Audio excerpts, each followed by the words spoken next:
नमस्कार दोस्तों, राधे राधे, हरे कृष्णा। चीकोज रेसिपीज में आपका स्वागत है। तो आज है फ्राइडे। आज आपको वीडियो मिलेगी आपके सवालों के जवाब की।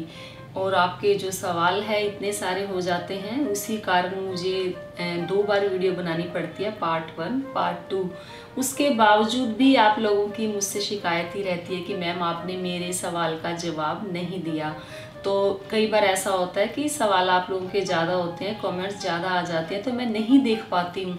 तो प्लीज़ मैं बार बार आपको यही कहती हूँ कि आप बार बार लिखकर बताते रहे, ताकि मैं आपके जो सवाल हैं उनके जवाब जो नेक्स्ट वीडियो बने उनमें दे सकूं। इस बार भी जो आप लोगों के सवाल है वो बहुत ज़्यादा हैं, तो मुझे इस बार भी डिवाइड करना पड़ेगा वीडियो को। एक ही वीडियो ना बना के मुझे 2 पार्ट में बनानी पड़ेगी। तो एक में बना दूंगी तो जो वीडियो है वो बहुत बड़ी हो जाती है। तो चलिए पहला सवाल ले लेते हैं।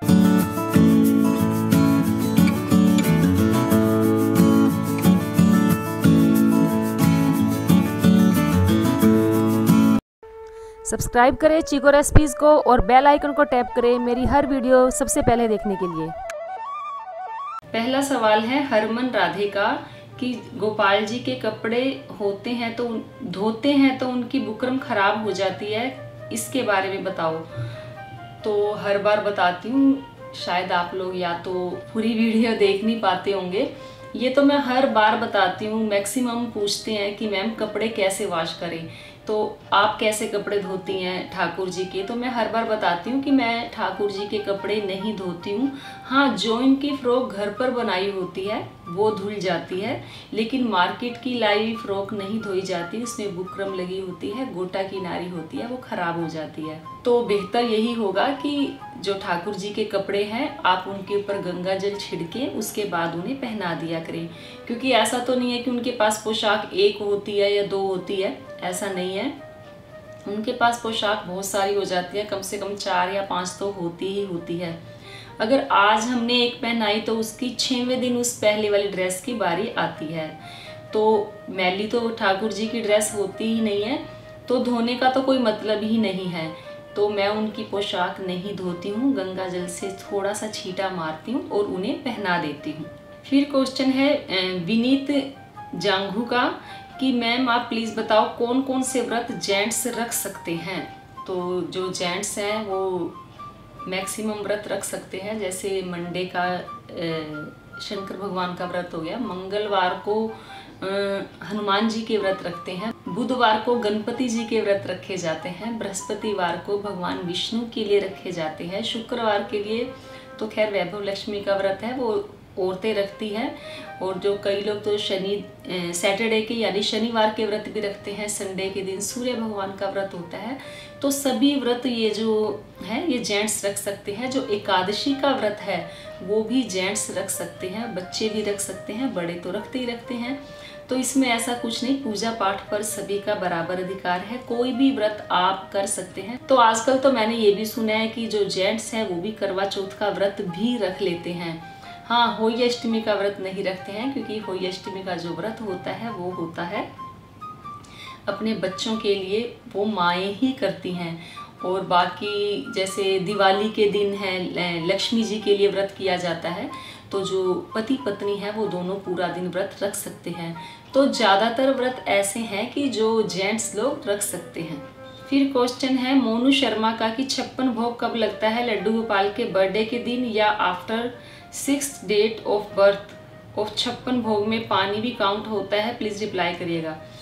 तो जो 56 भोग है, वैसे तो इसकी जो शुरुआत हुई थी वो जब ठाकुर जी ने गोवर्धन पर्वत उठाया था, तो उस दौरान उनको 56 भोग लगा था।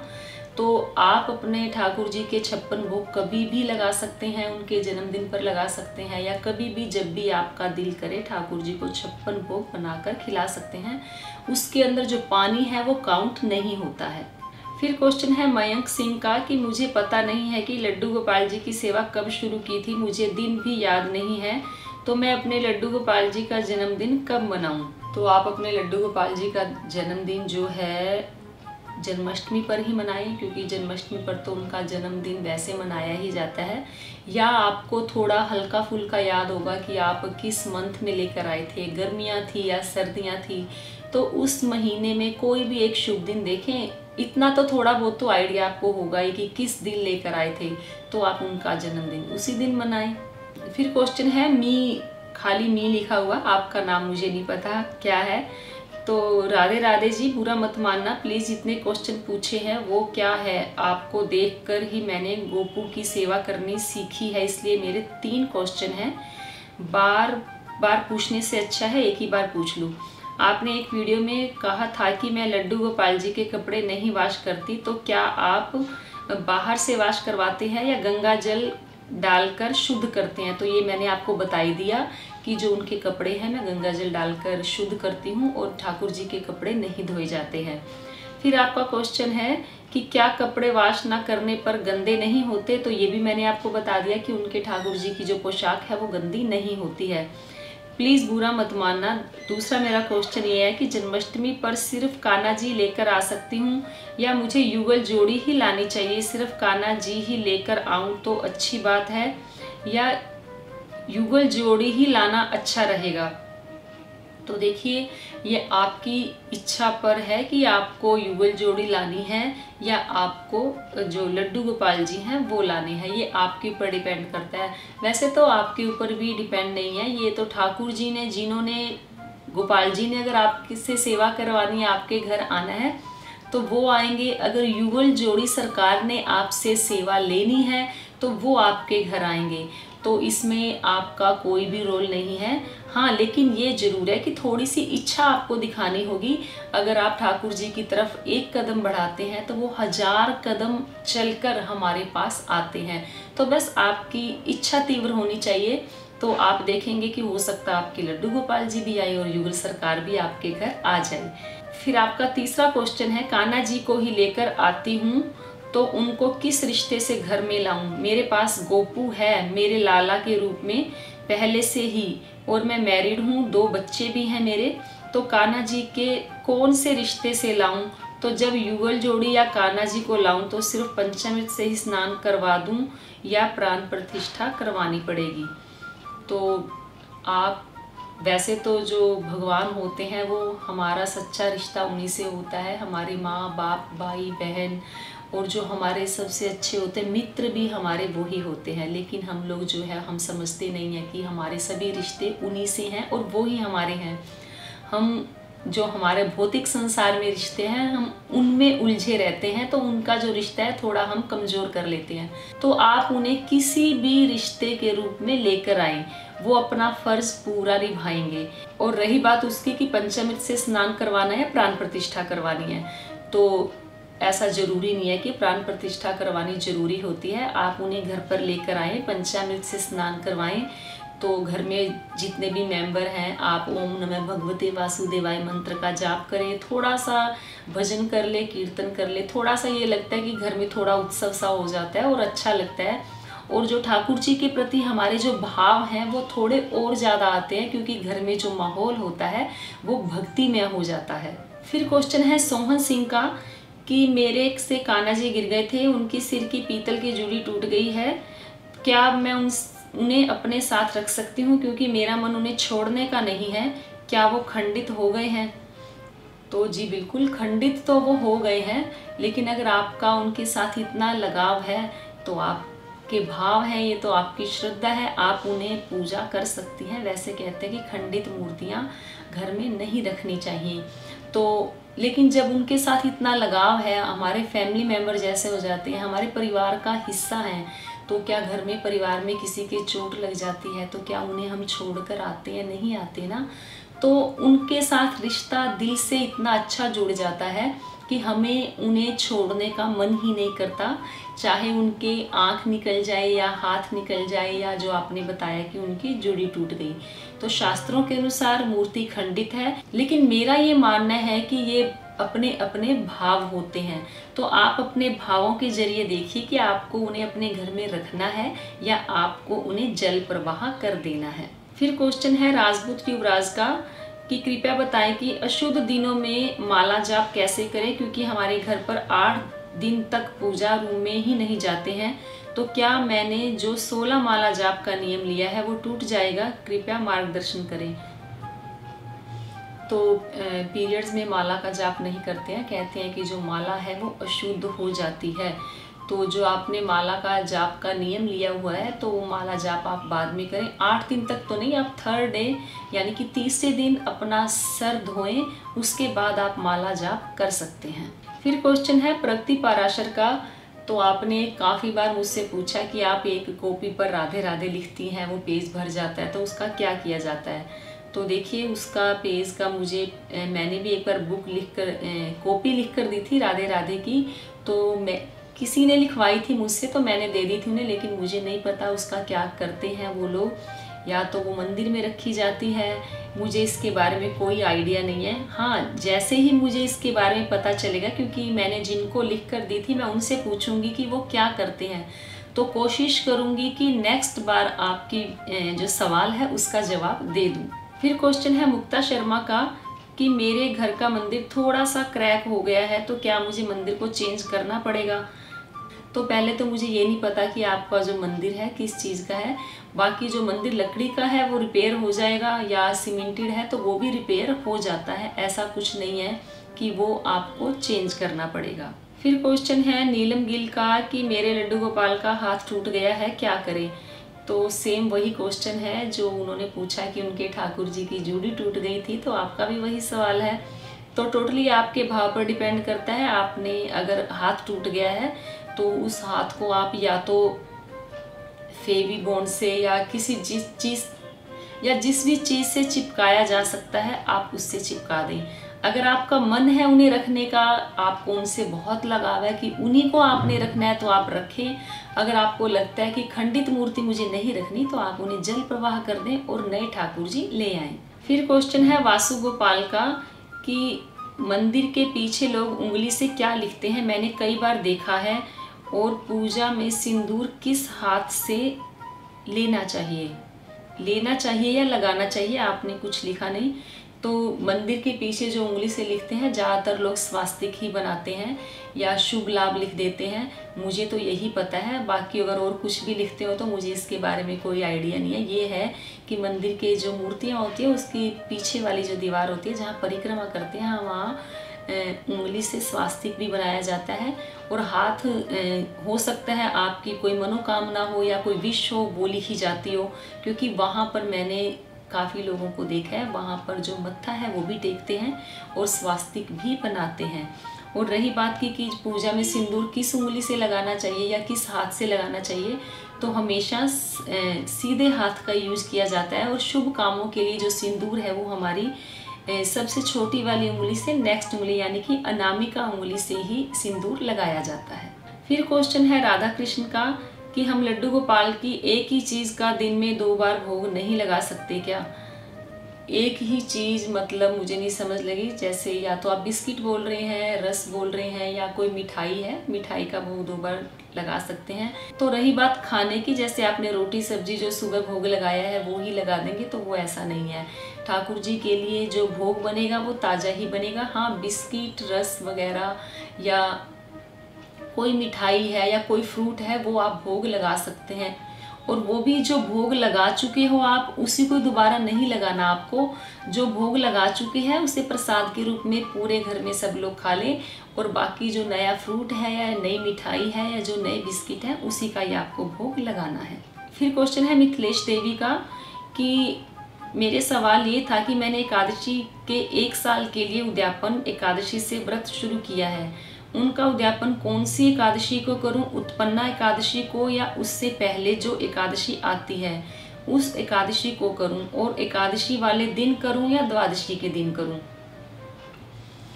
तो जो एकादशी का उद्यापन होता है इसका थोड़ा सा जो प्रोसीजर है वो लंबा होता है। मैंने आपको पहले भी बताया था कि साल में 24 एकादशी आती है, लेकिन जब अधिक मास होता है यानी कि पुरुषोत्तम मास होता है तो 26 एकादशी आती है।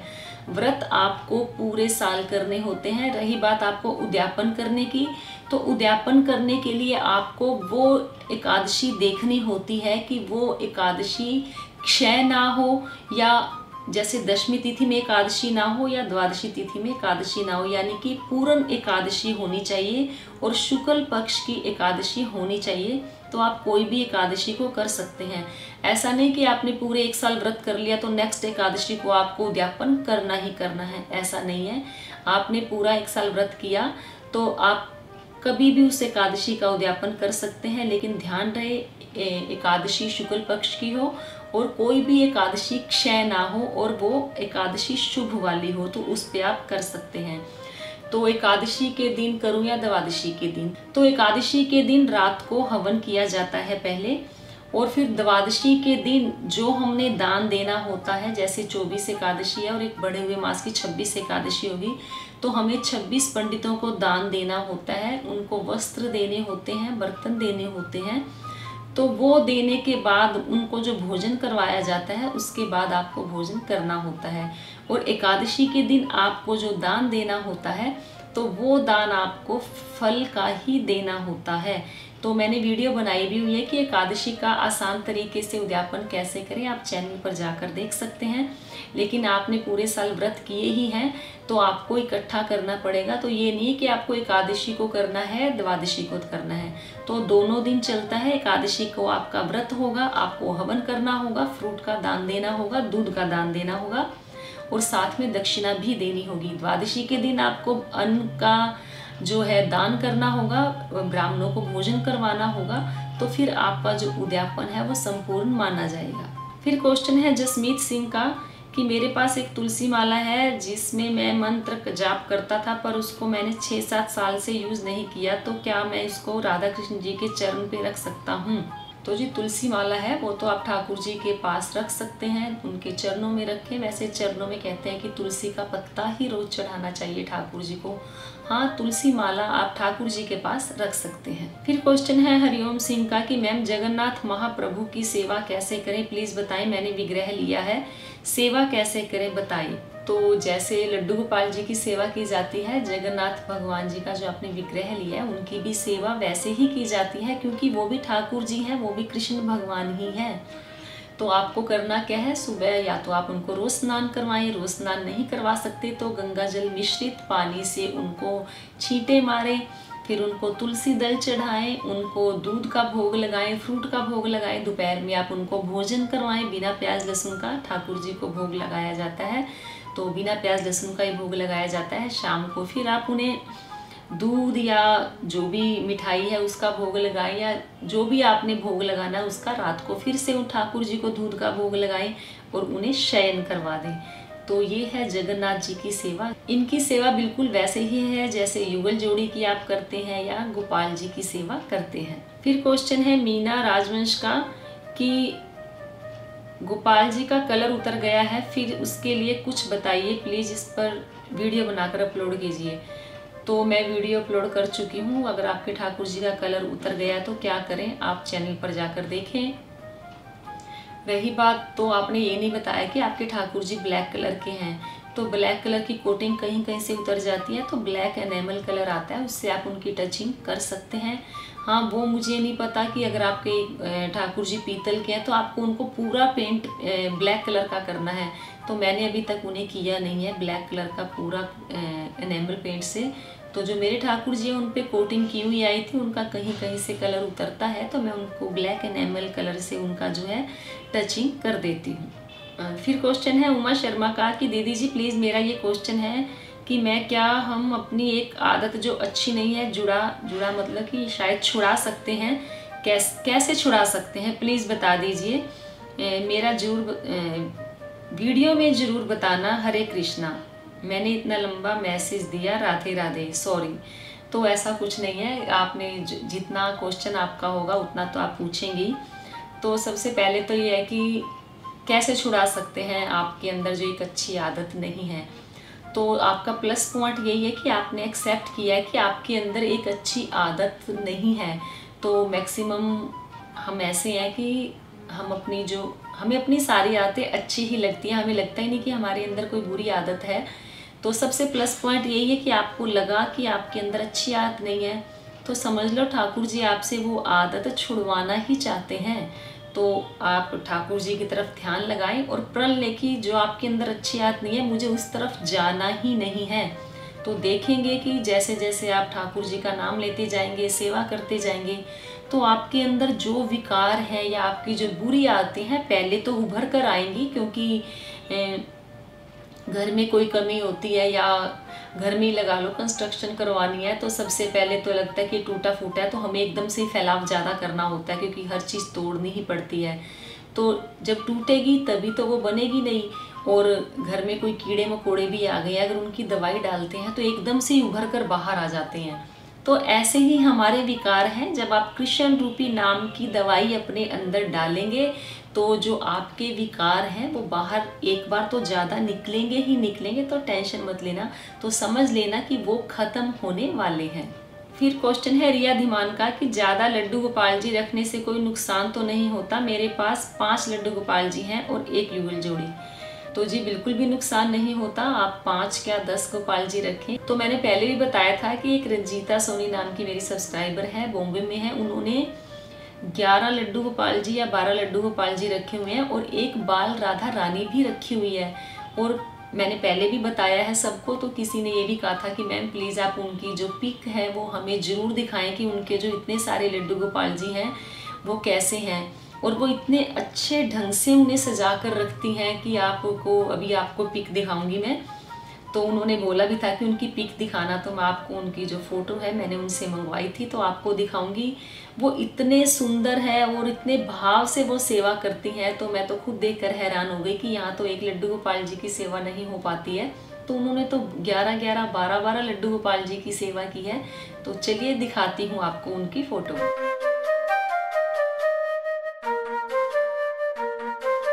फिर क्वेश्चन है सोढ़ा कुमारी का कि अगर किसी के पास छोटा मंदिर है तो बड़ा लड्डू गोपाल को कहाँ रखूं?